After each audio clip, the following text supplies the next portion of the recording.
అధికారులపై చర్యలు తీసుకోవాలి. నిర్లక్ష్యంగా ఉన్న మున్సిపల్ తహసీల్దార్ అధికారులపై నశించాలి అధికారుల నిరంకుశ వైఖరి. నశించాలి అధికారుల నిరంకుశ వైఖరి.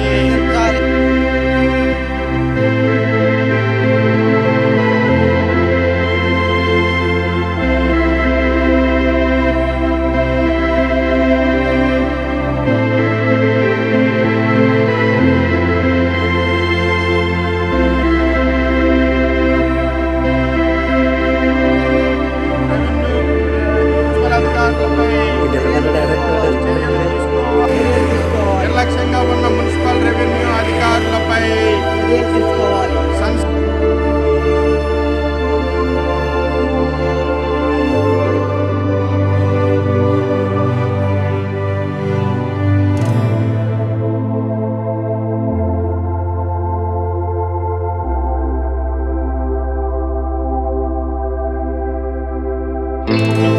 విషయంలో నిర్లక్ష్యంగా వ్యవహరిస్తున్న రెవెన్యూ మున్సిపల్ అధికారులపై చర్యలు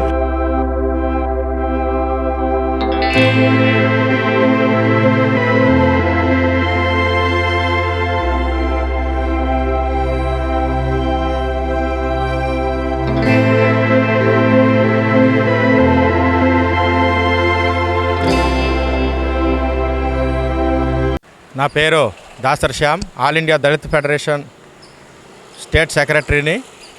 ఈరోజు స్పందనలో రిప్రజెంటేషన్ చేయడం జరిగింది. గౌరవ కలెక్టర్ గారి కేటాయించినటువంటి స్పందన కార్యక్రమంలో ఫిర్యాదు చేయడం జరిగింది. ప్రధాన అంశం ఏంటంటే, ఏలూరు మున్సిపల్ కార్పొరేషన్లో చివరన బోరాయిగూడాన ఉన్నటువంటి ఫేజ్ 3 సన్ సిటీ చాలా అక్రమాలతో నిండి ఉంది. ఈ యొక్క సన్ సిటీకి ఎలాంటి అనుమతులు లేవు. ఆ యొక్క లేఅవుట్ని ఇప్పటి వరకు ల్యాండ్ కన్వర్షన్ కూడా చేసి ఉండలేదు.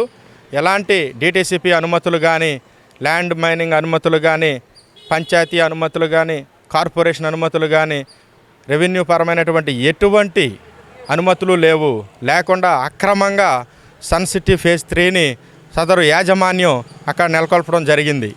దీనిపై అంతేకాకుండా ఫేజ్ 3కి ఆనుకుని ఉన్నటువంటి ప్రధానంగా దానికి మార్గంగా ఉన్నటువంటి RS నెంబర్ 228, 227లో ప్రభుత్వ పోరంబోకు కాలిబాటగా రెవెన్యూ రికార్డులో నమోదై ఉంది. ఆ యొక్క భూమిని కూడా సదరు యాజమాన్యం ఆక్రమించి యథేచ్ఛగా గ్రావెలు, మట్టి డంప్ చేయడం జరుగుతుంది. దీని మీద గౌరవ తహసీల్దారు ఏలూరు వారికి, కార్పొరేషన్ కమిషనర్, మున్సిపల్ కమిషనర్ గారికి ఫిర్యాదు చేసినప్పటికి కూడాను వాళ్ళు నిమ్మకి నీరెత్తనట్టుగా ఉన్నారు. ఎప్పటి వరకు వాళ్ళు మామూలు మత్తులో మునిగిపోయి ఉన్నారు. వారం రోజుల నుంచి నేను ఫిర్యాదు చేస్తున్నప్పటికి కూడాను ఎప్పటివరకు సన్ సిటీ మీద కన్నెత్తి చూడని వైనం ఇవాళ నెలకొని ఉంది. దీనిపై తక్షణమే చర్యలు తీసుకోవాలి. ఇప్పటి వరకు ఇలాంటి చర్యలు చేపట్టినటువంటి తహసీల్దార్ పైన, కమిషనర్ పైన చర్యలు తీసుకోవాలని ఈరోజు స్పందన కార్యక్రమంలో ఫిర్యాదు చేయడం జరిగింది. మీరు కనుక అధికారులారా గుర్తుపెట్టుకోండి, రెండు సెంట్ల భూమి ఆక్రమించి సామాన్యుడు గుడిసి వేసుకుంటేనే ఇమ్మీడియట్లీ పడగొడుతున్నారు.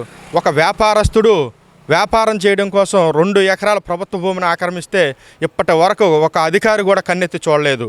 ఫిర్యాదు చేసినప్పటికి కూడా ఫిర్యాదుదారుణ్ణి మందలించే పరిస్థితి ఉంది తప్ప ఆక్రమదారుని మీద చర్యలు తీసుకోవడంలో ఈ యొక్క రెవెన్యూ మున్సిపల్ అధికారులు విఫలం చెందారు. వీరికి ఖచ్చితంగా భవిష్యత్తులో బుద్ధి చెప్పుతాము. మిమ్మల్ని కోర్టుకి లాగైనా సరే ఆ యొక్క ఆక్రమణలు తొలగించేలాగైనా మేము ఉద్యమం చేస్తామని చెప్పేసి ఈ యొక్క సన్ సిటీ ఫేజ్ 3లో ఉన్నటువంటి ఆక్రమణలు ప్రభుత్వానికి చెల్లించవలసిన పన్నులు చెల్లించకుండా ఉండడం కోసం సదరు యాజమాన్యం వద్ద నుండి 80 నుంచి 1,10,00,000 రూపాయలు చేతులు మారినాయని చెప్పేసి తెలియవచ్చింది. దీని మీద కూడా తక్షణమే గౌరవ కలెక్టర్ గారు, విజిలెన్స్ అధికారులు ఎంక్వైరీ చేసి చర్యలు తీసుకోవాలని చెప్పేసి డిమాండ్ చేస్తూ ఉన్నాం.